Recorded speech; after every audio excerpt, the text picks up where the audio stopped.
et comblée notamment par une intersyndicale dont j'ose espérer qu'elle est là ce matin, puisqu'à chaque fois que je viens, je suis... Merci de vous identifier.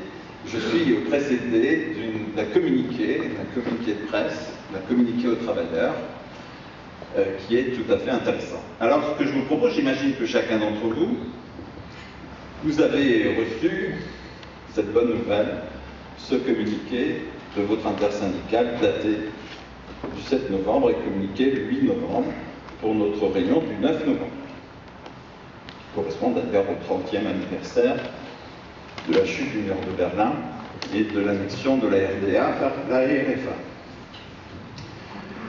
Alors, je vais reprendre pour vous expliquer ce qui n'était pas là mes précédentes réunions.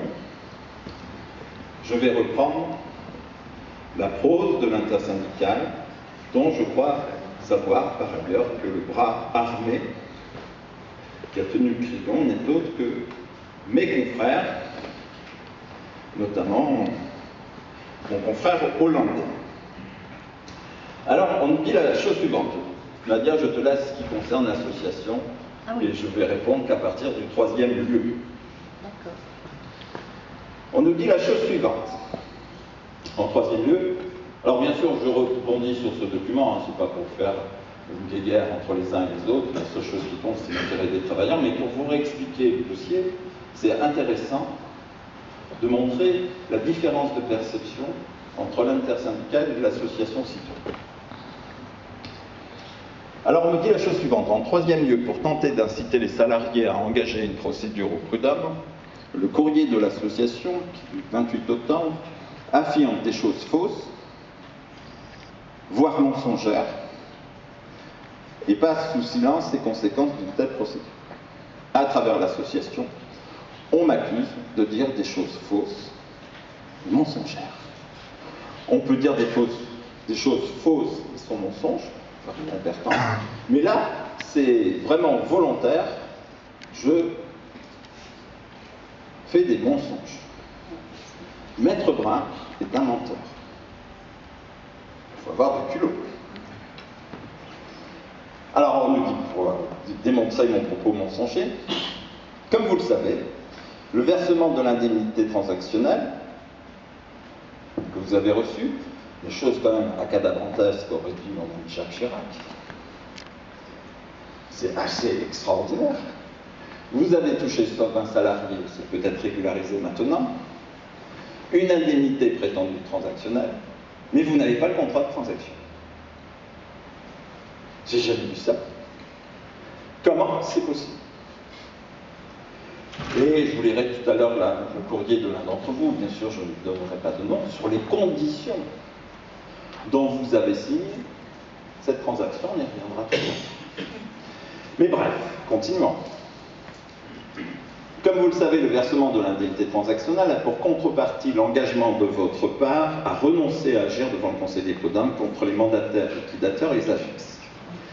Premier mensonge de l'intersyndicale, c'est que dans la transaction, vous avez renoncé à agir contre les mandataires liquidateurs, donc contre Arjowiggins et les AGS, mais aussi contre toutes les sociétés du groupe.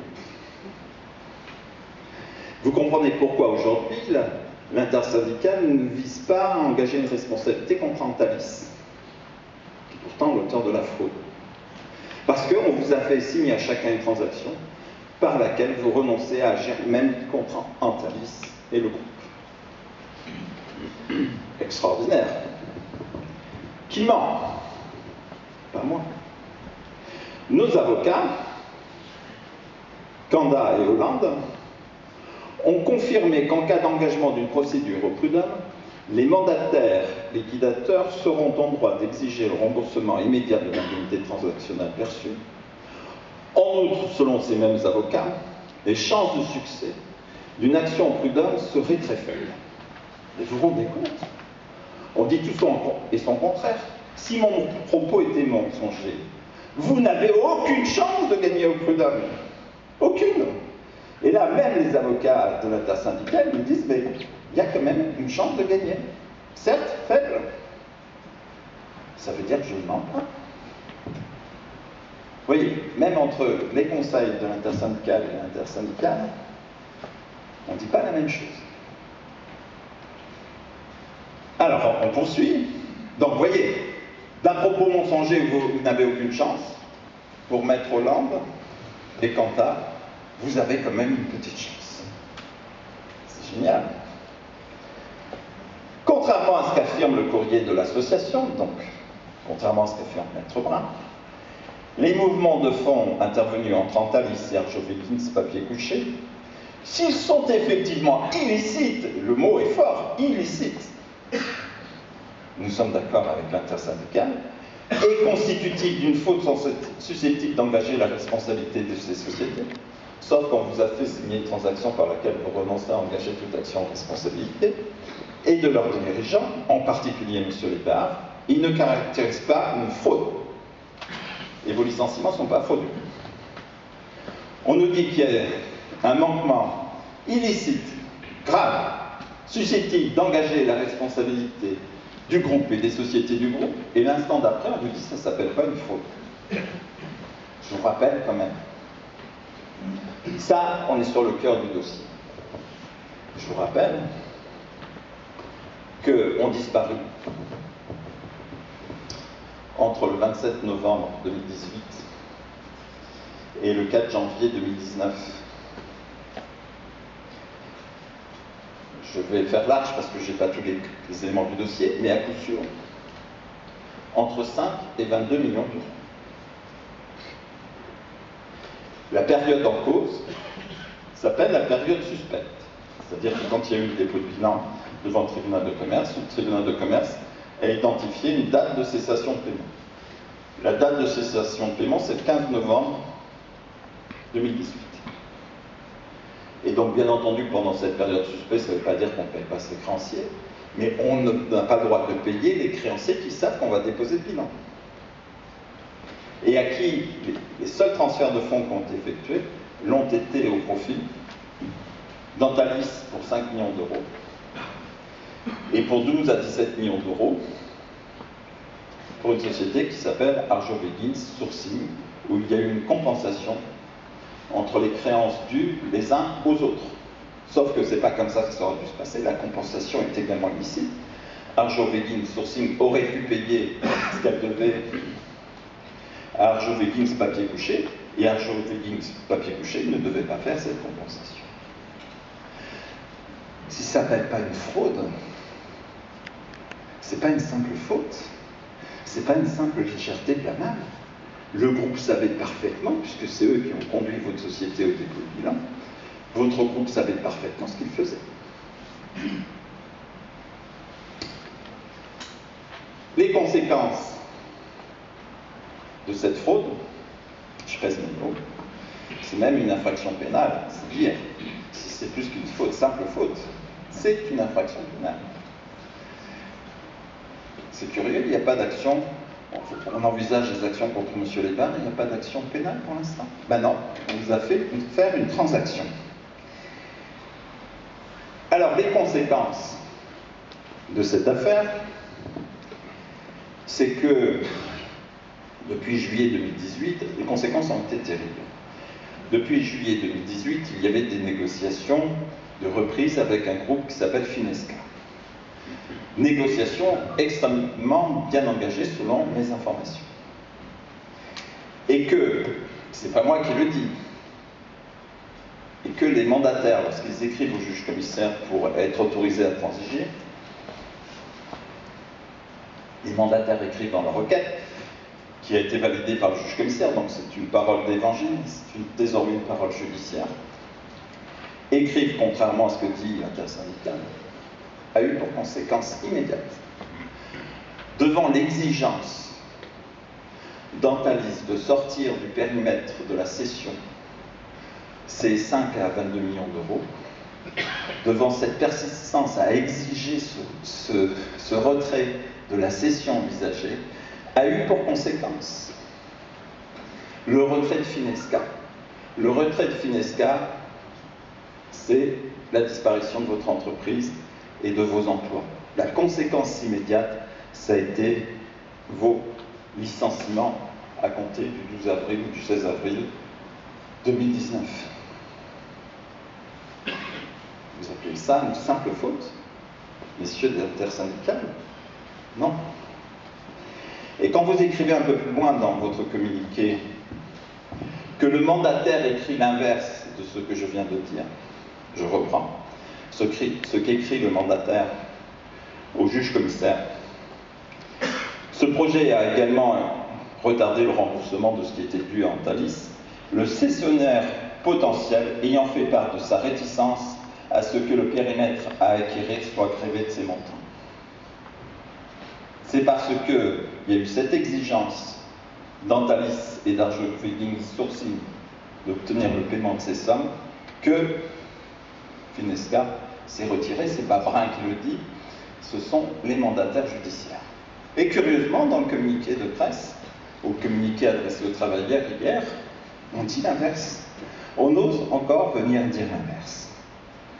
Deuxième conséquence de cette fraude, moi j'ai jamais vu ça, c'est qu'ensuite du jugement de redressement judiciaire, il y a une période d'observation, et vous connaissez une entreprise en redressement judiciaire qui ne peut pas poursuivre son activité parce qu'il n'y a pas un centime d'euro dans la caisse. Moi je ne connais pas ça, ça existe. C'est-à-dire qu'en exigeant et en retirant ces montants, ils n'ont pas permis à votre société de continuer son activité réelle. Et ça a eu pour conséquence de précipiter une liquidation judiciaire. Vous l'avez vu, vous l'avez vécu. En 2 mois, vous êtes mort. Et pendant ces 2 mois, pour l'essentiel, vous n'avez pas travaillé. Et ça, ce caractère hâtif, finalement, de la liquidation judiciaire, parce qu'il n'y a pas du tout d'argent dans les caisses. Parce que cet argent a été retiré, je vous le signale, entre le 27 novembre, quand l'intersyndicale dit non, c'est qu'à partir du mois de décembre. Faux. Première compensation, elle est intervenue le 27 novembre 2018. Et le dernier, il y a eu pour un montant de 6 millions d'euros. Et donc, pour le reste, ça s'est étalé jusqu'au 4 janvier. Et le dernier virement, qui représente plusieurs centaines de milliers d'euros, a eu lieu la veille de l'audience au tribunal de commerce de Nanterre. Il faut le faire. Et donc, bien évidemment, ça hâte la liquidation judiciaire et il y a un projet, les CELO, qui se présente dans la précipitation. Tout cela se fait dans la précipitation et le dossier est mal ficelé. On refuse de donner un peu de temps complémentaire à l'ECELO pour confirmer son offre. Il s'est retiré et liquidation judiciaire, vous avez été tous licenciés. 1 mois après, le 26 avril, pendant que vous receviez vos lettres de licenciement, cette même société, les CELO, investissait dans une société allemande qui s'appelle Sanders, et dont aujourd'hui, ce que vous faisiez fabriquer pour partie en Allemagne, et vous savez quel est le distributeur? Vous le savez, elle est Antalis. Vous vous rendez compte? Vous vous rendez compte des responsabilités d'Antalis et on vous fait signer une transaction par laquelle vous renoncez à engager une responsabilité contre Antalis. Extraordinaire. J'ai jamais vu une pareille intersyndicale. Elle défend les intérêts de qui? Troisième conséquence, vous l'avez vécu dans votre chair, c'est qu'il y a l'exigence, dès le mois d'avril, avant de vous envoyer vos lettres de licenciement, il y a l'exigence, selon la loi, d'élaborer un plan de sauvegarde de l'emploi. Vous voyez, dans sauvegarder, il y a sauver. Et pour élaborer un plan de sauvegarde de l'emploi, il faut de l'argent.